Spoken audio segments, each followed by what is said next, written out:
ತಾರಿಕ್ ರೆಹಮಾನ್ ಅವರನ್ನ ಭೇಟಿ ಮಾಡಿ ಏನು ಈ ಚರ್ಚೆ ಮಾಡಿದ್ದಾರೆ ಅನ್ನತಕ್ಕಂಥದ್ದು ರಾಹುಲ್ ಗಾಂಧಿ ಅವರು ಹೇಳಬೇಕು. ಎರಡನೇದು, ತಾರಿಕ್ ರೆಹಮಾನ್ ಖಲೀದಾ ಜಿಯಾ ಬಾಂಗ್ಲಾದೇಶದ ಮಾಜಿ ಪ್ರಧಾನಮಂತ್ರಿಯವರ ಮಗ ತಾರಿಕ್ ರೆಹಮಾನ್. ಆತ ಬಾಂಗ್ಲಾದೇಶಕ್ಕೆ ಬರೋಂಗಿಲ್ಲ. ಏನು ರೌಡಿಗಳಿಗೆ ಗಡಿಪಾರು ಮಾಡ್ತಾರಲ್ಲ ಆ ರೀತಿ ಬಾಂಗ್ಲಾದಿಂದ ಗಡಿಪಾರ ಆಗಿರತಕ್ಕಂಥ ವ್ಯಕ್ತಿ, ಲಂಡನ್ ನಲ್ಲಿ ಕೂತ್ಕೊಂಡು ಬಾಂಗ್ಲಾ ರಾಜಕಾರಣವನ್ನು ಕಂಟ್ರೋಲ್ ಮಾಡತಕ್ಕಂಥ ವ್ಯಕ್ತಿ. ಮತ್ತೆ ಈ ಎಲ್ಲ ಹಿನ್ನೆಲೆಯಲ್ಲಿ ಅರಾಜಕತೆ ಬಗ್ಗೆ ಮತ್ತೆ ಹಿಂದೂಗಳ ಮೇಲೆ ದೌರ್ಜನ್ಯ ಮಾಡಿರೋದ್ರ ಬಗ್ಗೆ ನೇರವಾಗಿ ತಾರಿಕ್ ರೆಹಮಾನ್ ಅವರ ಹಸ್ತಕ್ಷೇಪ ಇದೆ ಅನ್ನತಕ್ಕಂಥದ್ದು ಗೊತ್ತಿರತಕ್ಕಂಥ ವಿಷಯ. ಮತ್ತೆ ಇವರಿಗೆ ಕ್ಲಿಂಟನ್ ಫೌಂಡೇಶನ್ ಇಂದ ಮತ್ತೆ ಯೂನಿಯನ್ ಫೌಂಡೇಶನ್ ಇಂದ ಏನು ಈ ಗಲಾಟೆಗೆ ವಿದ್ಯಾರ್ಥಿಗಳಿಗೆ ಕುಮ್ಮಕ್ಕಿಗೆ ಫಂಡ್ ಬಂದಿರತಕ್ಕಂಥ ಎಲ್ಲವೂ ಸಹ ರಾಹುಲ್ ಗಾಂಧಿ ಅವರಿಗೆ ಗೊತ್ತಿಲ್ವಾ ಇದ್ರದ್ದು? ನೀವು ತಾರಿಕ್ ರೆಹಮಾನ್ ಹತ್ರ ಏನ್ ಚರ್ಚೆ ಮಾಡಿದ್ರೆ ಅನ್ನತಕ್ಕಂಥದ್ದನ್ನ ಈ ದೇಶದ ವಿರೋಧ ಪಕ್ಷದ ನಾಯಕರಾಕಂತ ರಾಹುಲ್ ಗಾಂಧಿಯವರು ಸ್ಪಷ್ಟೀಕರಣವನ್ನು ಕೊಡಬೇಕಾಗ್ತದೆ.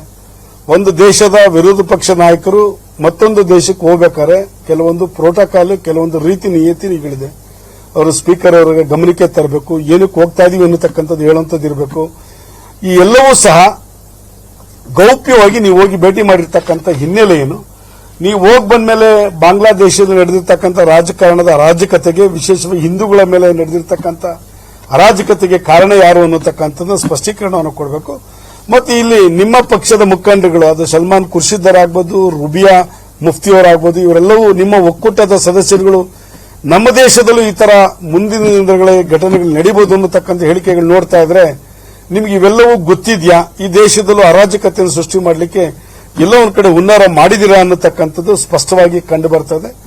ಮತ್ತೆ ಬಾಂಗ್ಲಾದಲ್ಲಿ ನಡೀತಾ ಇರತಕ್ಕಂಥ ಹಿಂದೂಗಳ ಸಂಖ್ಯೆ ಇವತ್ತು 30% ಇದ್ದಂತ ಸಂಖ್ಯೆ, ಬಾಂಗ್ಲಾ ವಿಮೋಚನೆಗೆ ಬಂದಾಗ 30% ಇದ್ದಂತ ಸಂಖ್ಯೆ ಇವತ್ತು 8%ಗೆ 7.9%ಗೆ ಬಂದಿದೆ. ಪ್ರಾರಂಭದಲ್ಲಿ 30% ಇದ್ದಂತ ಬಾಂಗ್ಲಾ 1980ರಲ್ಲಿ 12.31% ಬಂತು. 2000 ಅಲ್ಲಿ 9.60 ಬಂತು. ಇವತ್ತು 7.95 ಬಂದಿದೆ. ಇವತ್ತು ನಮ್ಮ ದೇಶದಲ್ಲಿ ಇರತಕ್ಕಂಥ ಅಲ್ಪಸಂಖ್ಯಾತರಿಗೆ ಸುರಕ್ಷತೆ ನಾವು ಯಾಕೆ ಕೊಡ್ತಾ ಇದ್ದೀವಿ? ನಮ್ಮ ದೇಶ ಯಾವ ರೀತಿ ಕೊಡ್ತಾ ಇದೆ? ನಮ್ಮ ಹಿಂದೂಗಳು ವಿದೇಶದಲ್ಲಿ ಇರ್ತಕ್ಕಂಥ ಹಿಂದೂಗಳಿಗೆ ಯಾವ ರೀತಿ ಅಸುರಕ್ಷತೆ ಕಾಡ್ತಾ ಇದೆ ಅನ್ನತಕ್ಕಂಥದ್ದನ್ನು ಇಂಡಿಯಾ ಒಕ್ಕೂಟದವರು ಗಮನಿಸಬೇಕಿದನ್ನ.